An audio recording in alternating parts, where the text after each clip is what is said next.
I've been thinking about this quite a lot, and I've become increasingly taken by the dance of biology, demography, economy, and sociology. I see four things that are particularly interesting and captivating to me.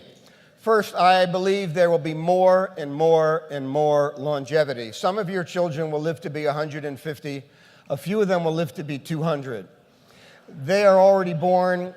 That is the future. The question is whether longevity will be available for everyone, or for people who are willing to get on a plane and go get it somewhere that it's offered, or have the money to buy it.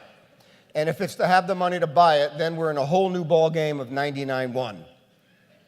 I would also tell you that I am captivated by the intellectual gravitational field that's rising up out of Silicon Valley having to do with the future of health. These people have a different thought process. The Elon Musk, the Peter Diamandis, the Ray Kurzweils, the Craig Venters, they don't think in terms of linear growth because they've grown up in the era of Moore's Law, which is that about every 12 to 18 months, technological power doubles and becomes half as expensive. So you're dealing with an exponential capability due to computational technological evolution. So if I take 30 steps linearly, I would get across this room. That's 30 linear steps. Most of us think of progress in a linear way. We'll do a little bit more this year. Washington will do a little bit more or less next year. But if I were to take 30 exponential steps, that would take me 25 times around the Earth. So when Google launches Calico, which is designed to beat aging, and they've got unlimited funds essentially, they're not fooling around. When Craig Venter last week announces the emergence of a new company, Longevity Inc., he's not fooling around. He's the man that decoded DNA. But one of the questions is going to be, what if we're unruly or make mistakes in our pursuit of longevity? By the way, I think we're in the middle of that right now. We've created longer and longer life with enormously horrific diseases in the last 5, 10, 20 years. What if, for example, we can beat cancer? What if heart disease becomes a thing of the past, but we have no technological or scientific breakthrough with regard to Alzheimer's disease, which has a 47% rate over the age of 85? We will then be creating a world of 120, 150-year-olds who will be demented for 60 or 70 years. These kinds of horrors are part of the imagination of the future of longevity that requires wise navigation. The challenge, how do we match our health span to our lifespan, to live fully through our years with the least amount of suffering and pain? And you know what else? The future of longevity will also probably have a consideration of the future of the end of life. As more and more people say, under these terms, I'd like to keep going. Under those terms and conditions, not for me. Second, I believe that, and this is a little bit of a downer one, that I think we're heading to some economic misalignment. Unfortunately, our parents who grew up in a period of shadow of the Depression were quite frugal about their dollars, saved very thoughtfully, and to their good credit, were part of a very small generation. So that was an easy generation to support. The boomers grew up in a period of great prosperity. We've been excessively debt-oriented. A third of the boomers have less than $1,000 in their total lifetime savings. And we just don't have it baked into our DNA to be thoughtful about having money over a long life.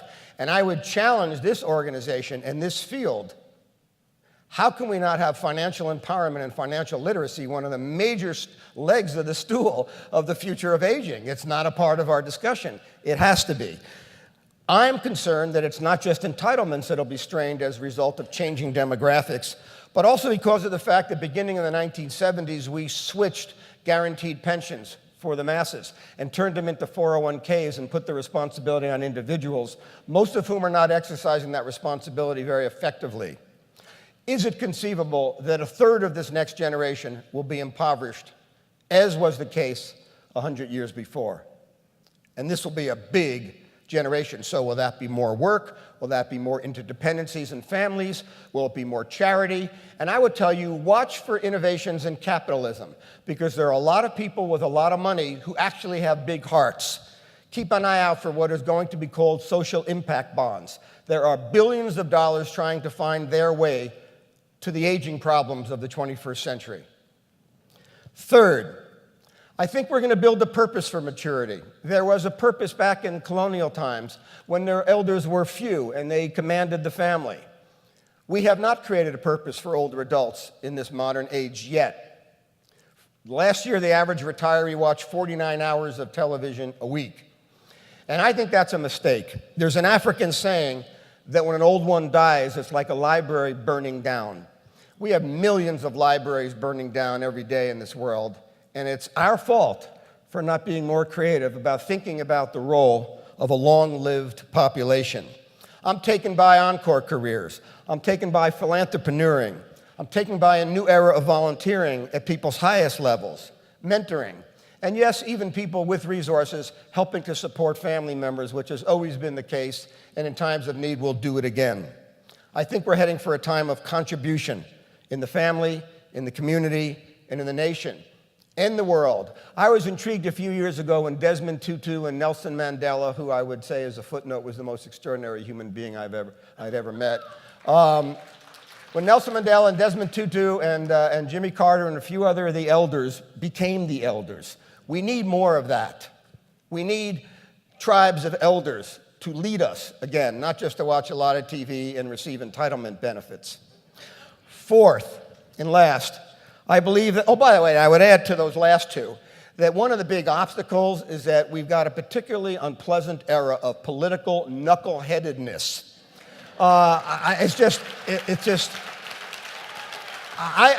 to tell you, I can't even understand how ridiculous most of what goes on in that city is in this time of enormous challenge and opportunity. And last, I think our field is going to blossom and grow in fantastic new ways. It's going to engage technology. It's going to think of new solutions. It's going to become more geriatric in supporting the life sciences so that we can knock out some of these diseases. It will inspire people in the world of media and marketing and social media to be more considerate of older adults and more inclusive of the intergenerationality of our world. I think housing, transportation, public service, police officers, mail carriers, millions and millions of people throughout this country and this world will wake up each day and think about, how do I do a better job of helping people live long, full, contributory lives with safety and security, with a special concern for protecting the vulnerable.